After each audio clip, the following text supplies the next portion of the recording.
In the desolate highlands of northern Scotland, beyond the reach of any modern map, lies the long-forgotten village of Lindee. Shrouded in an eternal mist, the village is a place where the sun never fully rises, and the air carries a chill that gnaws at the bones. Those few who have heard of it dismiss it as an old wives' tale, a village swallowed by time, where the dead outnumber the living. The story of Lindee begins with a small band of settlers who, centuries ago, sought refuge from a great famine. Led by a man named Eoghan, they stumbled upon the mist-covered valley where Lindee now stands. Desperate and weary, they decided to make the valley their home. The land, though barren and foreboding, seemed to promise shelter from the harsh world beyond. But Lindee was not a sanctuary, it was a prison. The settlers soon discovered that the mist was not merely a quirk of the weather, it was a veil, hiding something far more sinister. At night, the mist would thicken, and strange figures would appear in the gloom, pale, translucent shapes that glided silently through the air. The settlers called them the **Sluy**, the mistfolk. At first, the mistfolk were content to observe, drifting through the village without making contact. But as the months wore on, they grew bolder. They would stand at the edges of the settlers' vision, whispering in a language that no one could understand, their voices carrying on the wind like the sound of distant waves.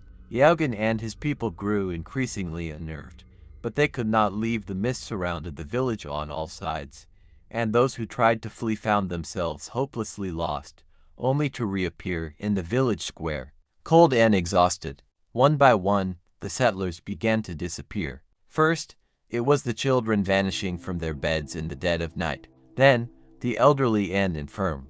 Each time someone went missing, the mist would thicken, and the whispers would grow louder, more insistent. Soon, only Eoghan remained, his once vibrant community reduced to a ghostly memory. Desperate for answers, Eoghan ventured into the heart of the mist, where the village well stood. The well was ancient, far older than the village itself, its stones worn smooth by countless generations. As Eoghan peered into its depths, he saw not water, but a swirling mass of mist and shadow. The mistfolk had been born from this well, drawn up from the earth by the settlers' desperation. They were not spirits of the dead, but something older, something that had existed long before humans walked the earth.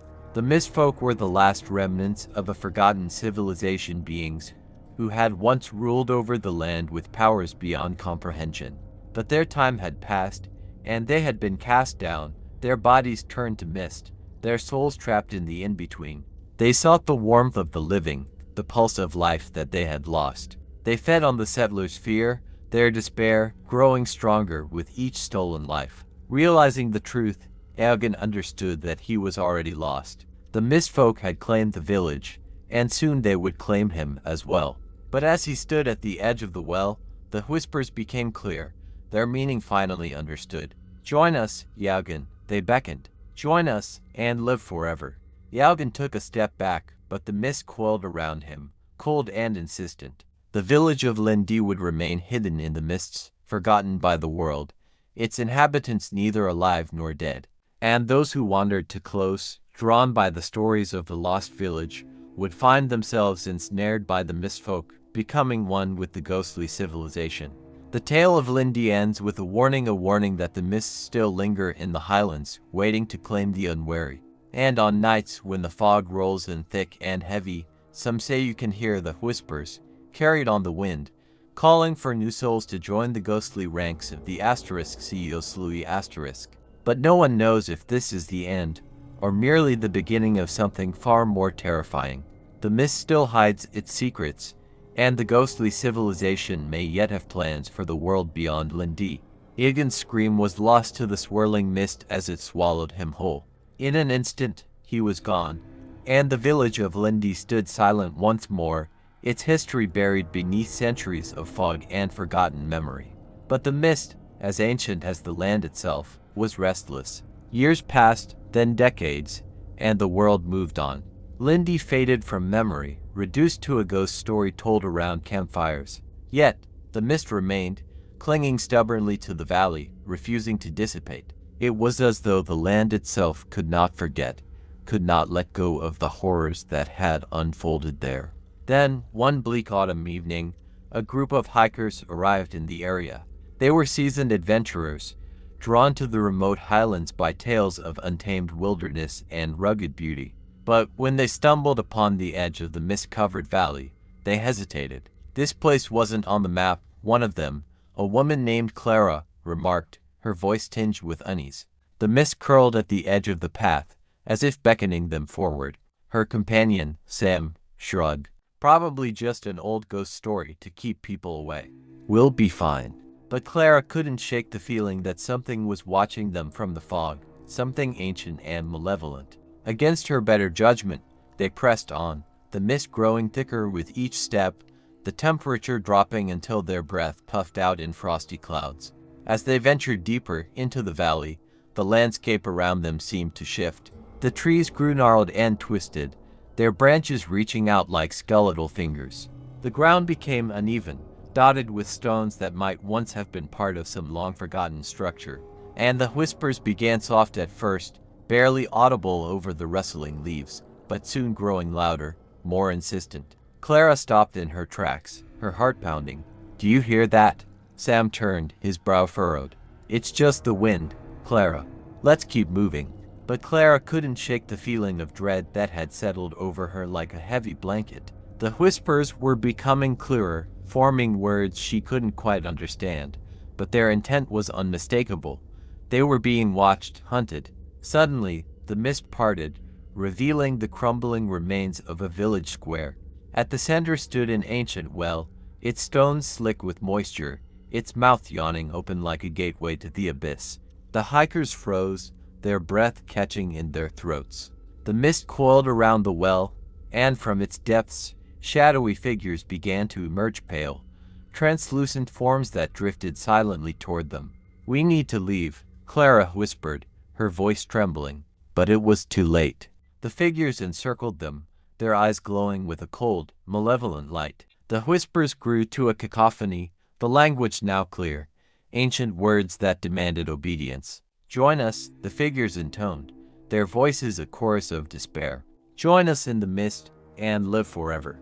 The hikers backed away, but the mist thickened, solidifying into a wall of cold, damp air that pressed in on them from all sides. Panic set in, and they ran back the way they had come, stumbling over roots and stones, the whispers following them, growing louder, more insistent. But no matter how far they ran, they couldn't escape the mist. It clung to them, seeping into their lungs, their minds, filling them with an overwhelming sense of hopelessness. The village of Lindy was no longer just a place, it was a living entity, a prison that held the souls of the damned, and it had found new prey. When Clara finally collapsed on the cold, damp ground, her breath ragged, she knew there was no escape. The mistfolk closed in, their forms shifting and merging with the fog. She could feel their cold hands on her skin, pulling her down into the earth, into the mist, into the well that had swallowed so many before her.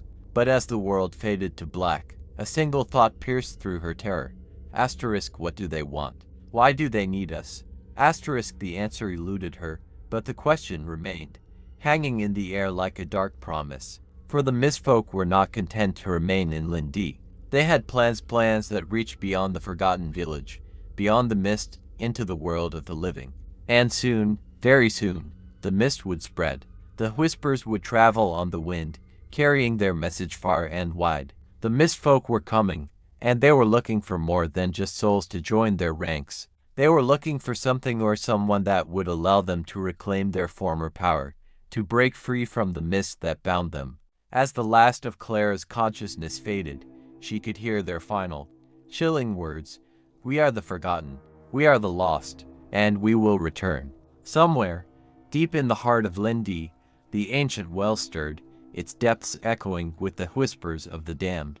The mist thickened, reaching out toward the world beyond, ready to claim new souls, new power. And the story of Lindy was far from over. As Clara's consciousness slipped into the darkness, she felt the cold hands of the mistfolk dragging her deeper into the well, into a place where time lost meaning and the past bled into the present. Her body was numb, her thoughts fading, but somewhere deep within, a spark of awareness flickered, refusing to be extinguished. When she awoke, Clara found herself standing in the village square of Lindy. But the village was no longer the desolate ruin it had been moments before.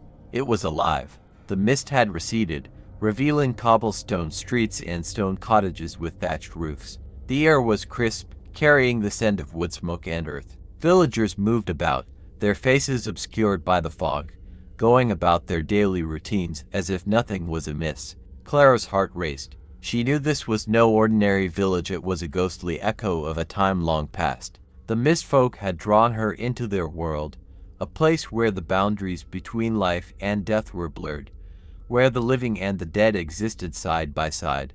But something was wrong. The villagers moved with a strange, mechanical precision, their faces blank, their eyes empty. It was as if they were caught in a loop, repeating the same actions over and over again. And beneath it all, Clara could feel the presence of the mistfolk, watching, waiting. As she wandered through the village, trying to make sense of her surroundings, she noticed a figure standing at the edge of the square, near the ancient well. It was Yaugin, the leader of the original settlers. His eyes were hollow, his expression one of deep sorrow, but there was something else, a flicker of recognition, as if he saw in Clara something familiar. "You've come," Yaugin said, his voice a rasping whisper. "I thought, perhaps it would be you." Clara stared at him, confusion and fear warring within her. "What do you mean? Why am I here?" Yagin's gaze drifted to the well, its dark mouth gaping like a wound in the earth. "They brought you here because they need you. They need us. The mistfolk are not just ghosts, they are something much worse.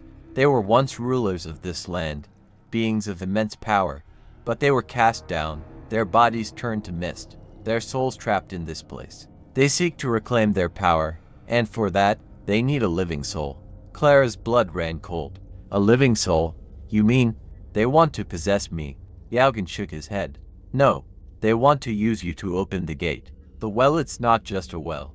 It's a gateway, a portal to the world beyond. But it's sealed, and only a living soul can open it. They've been trying for centuries, drawing the lost and the desperate to this place, but none have been strong enough. Until now."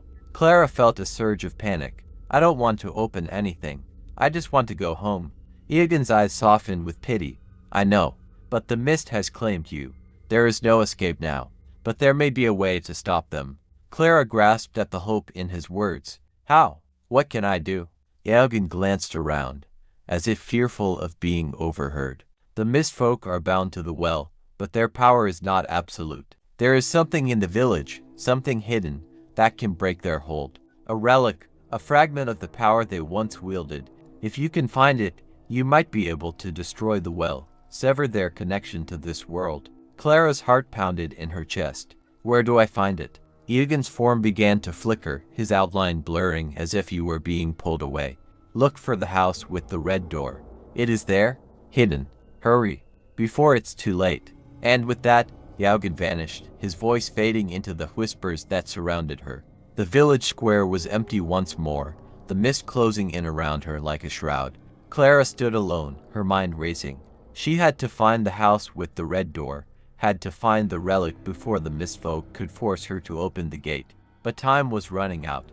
The mist was thickening, and she could feel the presence of the mistfolk growing stronger, their whispers more urgent, more demanding. She turned and ran, the cobblestones slippery beneath her feet as she raced through the village. The houses loomed on either side, their doors and windows dark and foreboding. Every few steps she glanced around, searching for the telltale sign of red, but the fog made it difficult to see more than a few feet ahead. And then, she saw it, a flash of crimson in the mist. The house with the red door stood at the far end of a narrow lane, its windows boarded up, its roof sagging with age. Clara sprinted toward it, her breath coming in short, panicked gasps. She reached the door and hesitated, her hand hovering over the rusted handle. The whispers were louder now, pressing in on her from all sides, filling her mind with dread. But she had no choice. She had to find the relic. With a deep breath, Clara pushed open the door and stepped inside. The interior of the house was dark and cold, the air thick with dust and decay. The floorboards creaked under her weight as she moved cautiously through the rooms, searching for any sign of the relic. But the house was empty, its contents long since rotted away. Desperation clawed at her. Asterisk, where is it? Asterisk, she thought, frantically searching every corner, every shadow. Asterisk, where is the relic? Asterisk, and then she heard it, a faint, rhythmic tapping, coming from beneath the floorboards. Clara froze, her heart skipping a beat. She knelt down and pressed her ear to the floor, listening intently. The tapping continued, steady and insistent, as if something was trying to get out. Clara's fingers trembled as she pried up the loose floorboard, revealing a small, dusty compartment hidden beneath. Inside was a simple wooden box, its surface carved with strange, intricate symbols that seemed to pulse with a faint, otherworldly light. She reached out, her hand shaking, and lifted the box from its hiding place. The moment she touched it, a surge of energy coursed through her, filling her with a warmth that banished the cold of the mist. The whispers around her grew frantic, angry, as if they could sense the power of the relic. Clara knew she had found it, the key to destroying the well, to severing the Mistfolk's connection to the world of the living. But she also knew that the Mistfolk would not let her go so easily. Clutching the box to her chest, she turned and fled the house, the mist swirling around her in a frenzy. The ground trembled beneath her feet, and the village seemed to shift and warp, the houses twisting and distorting as if the very fabric of reality was unraveling. The well loomed ahead, its dark mouth gaping wide, the mist pouring from its depths like a living thing. The Mistfolk were there, their forms coalescing into a towering figure of shadow and smoke, their eyes glowing with a malevolent light. "Return it," they commanded, their voices a thunderous roar that shook the ground. "Return it, and we will spare you." But Clara knew better. She could feel the power of the relic in her hands, a power that could end this nightmare once and for all. She raised the box above her head, and with a cry of defiance, she hurled it into the well. The moment the box struck the water, the world exploded in a blinding flash of light. The mist shrieked and writhed, the shadows of the Mistfolk twisting in agony as they were torn apart. The ground trembled, and the well began to collapse, its stones crumbling into the earth. But even as the Mistfolk were destroyed, Clara knew that this was not the end. The relic's power had been unleashed, but it was not a power meant for the living. The light that had banished the mist was not a beacon of hope, but a warning, a signal that something far worse was stirring beneath the surface. As the last of the mist dissipated, Clara stood alone in the ruins of the village, the well reduced to a smoldering crater at her feet. The air was still, the whispers gone, but she could feel something new, an unsettling presence, lurking just beyond the edge of her awareness. The Mistfolk had been defeated, but their destruction had awakened something older, something far more dangerous. The well had been a gateway, yes, but not just to the world of the living. It had been a seal, a lock that had kept something terrible at bay for centuries. And now that lock was broken. Clara's heart pounded in her chest as she realized the truth. The Mistfolk had not been the true threat, they had been the guardians, the wardens of whatever lay beyond the well. And now, with the seal shattered, that ancient evil was free to return. The ground beneath her feet rumbled, a deep, ominous sound that echoed through the valley. Clara turned and ran, her footsteps echoing in the empty streets as she fled the village, the weight of her actions pressing down on her like a leaden shroud. But no matter how far she ran, she knew that the darkness would follow. As Clara ran through the crumbling village, the ground continued to quake beneath her feet. The sky above darkened, and the air grew thick with the scent of decay and rot. She pushed herself forward, desperate to escape, but the path seemed endless, the mist swirling at the edges of her vision, as if mocking her futile efforts. She stumbled, her breath ragged, and collapsed on the cold, damp earth. In the distance, the ruins of Lindy loomed like a shadow, the well now nothing more than a gaping void. Clara could feel it, the ancient presence, rising from the depths, unfurling like a dark cloud. It was something far older and far more terrifying than the Mistfolk, something that had been waiting, biding its time, until now. The air around her grew still, and for a moment, there was silence, an oppressive, suffocating silence that seemed to crush her under its weight. And then, she heard a sound that chilled her to the bone. A whisper, low and malevolent, so faint it was almost imperceptible. yet it carried a sense of unimaginable power. It spoke not in words, but in a language that resonated deep within her mind, a language that was not meant for human ears. Asterisk, you have freed us. Asterisk, Clara's heart seized in her chest. She tried to scream, but no sound escaped her lips. The presence loomed closer, its form taking shape in the shadows around her. It was vast, an entity of pure darkness, its essence older than the earth itself. It had no face, no features, but Clara could feel its gaze upon her, cold and endless. Asterisk, we are the beginning, and the end. Asterisk, the ground beneath her split open, and from the fissure, tendrils of shadow emerged, creeping toward her with a deliberate, almost leisurely pace. Clara tried to move, but her body was frozen in place, paralyzed by the overwhelming terror that gripped her. The shadows wrapped around her ankles, cold and slick, pulling her toward the gaping maw of the earth. Clara's mind raced, her thoughts a frantic blur, but there was no escape. She had unleashed something that could not be stopped, something that would consume everything in its path. As the darkness enveloped her, Clara felt a terrible truth settle in her mind. The Mistfolk had been the lesser evil, mere echoes of the past. What she had unleashed was the true force behind the mists, an ancient, primal entity that had been sealed away for a reason. It was not bound by time, not bound by the rules of the living or the dead. It was eternal, and it was hungry. The last thing Clara saw before the shadows consumed her was the figure of Yaugen, standing at the edge of the mist, his eyes filled with sorrow. He had known the truth all along, had tried to warn her, but it had been too late. The Mistfolk had been the gatekeepers, and she had destroyed the gate. Asterisk, we will spread. Asterisk, the voice whispered, its tone filled with dark anticipation. Asterisk, we will consume. Asterisk, and then there was nothing but darkness, endless and all-consuming. The valley of Lindi was silent once more, but the mist did not dissipate. Instead, it thickened, growing denser, spreading outward like a living thing. The ancient presence that had been sealed away for so long had been unleashed, and now it sought to reclaim the world. Far away, in the distant highlands, the first tendrils of mist began to creep down the slopes, slipping silently through the trees, seeking out the living. The whispers carried on the wind, faint at first, but growing stronger with each passing moment. Lindi was no longer just a cursed village, it was the epicenter of a spreading darkness, a creeping doom that would not stop until it had devoured everything in its path. And as the mist spread, so did the whispers, reaching the ears of the unsuspecting, drawing them in, luring them to the place where the darkness waited. For the entity that Clara had unleashed was not content with the highlands. It hungered for more, and it would not rest until the world was shrouded in its eternal, unrelenting darkness.